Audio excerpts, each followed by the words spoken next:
agora falar do ranking que influencia diretamente na estratégia de jogo. São dois eles, né? O ranking aí do gerenciamento de combustível são os dois requisitos que influenciam: gerenciamento de combustível e gerenciamento de pneus.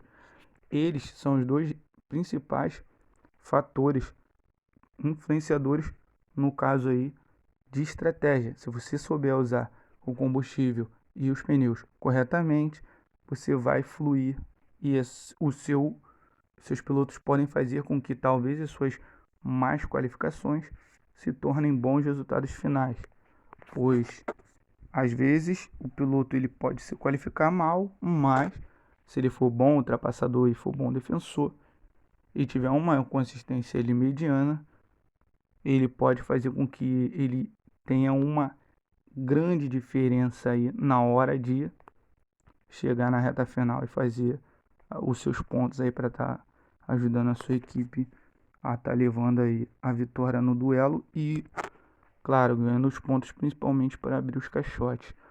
Falando aí inicialmente gerenciamento de combustível, a gente vê aí o melhor gerenciador de combustível entre os comuns, Kevin Magnussen, e o pior, o Latifi.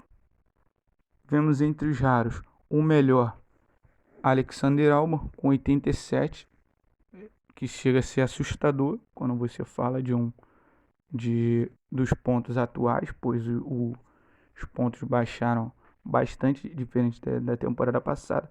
87 é muito bom, gerencia muito bem o combustível, o que faz aí com que, por exemplo, o Albon tem aí em relação ao Raikkonen, que tem 60 de gerenciamento de combustível, ele sai com mais ou menos 0,500 a mais do que o Raikkonen. Os dois aí, no caso, aí, no mesmo nível. Por exemplo, ele sai aproximado aí com 0,500, então é bastante coisa, tá? Temos aí o Russell como o pior gerenciador de combustível entre os pilotos raros. Vemos aí Max Verstappen, pela primeira vez vocês não veem o Hamilton na verdade, né, como o primeiro, nem como o segundo, aí o Hamilton é o terceiro melhor gerenciador de combustível, mas mesmo assim ele continua sendo um covarde, que nos demais requisitos ele é monstruoso. E vemos aí o final aí no último, o pior gerenciador de combustível entre os épicos, Carlos Sainz.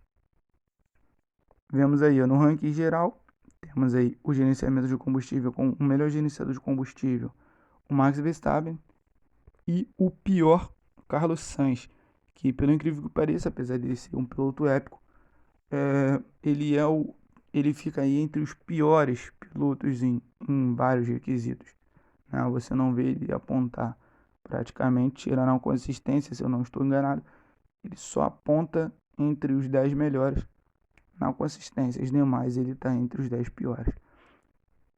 E foi isso.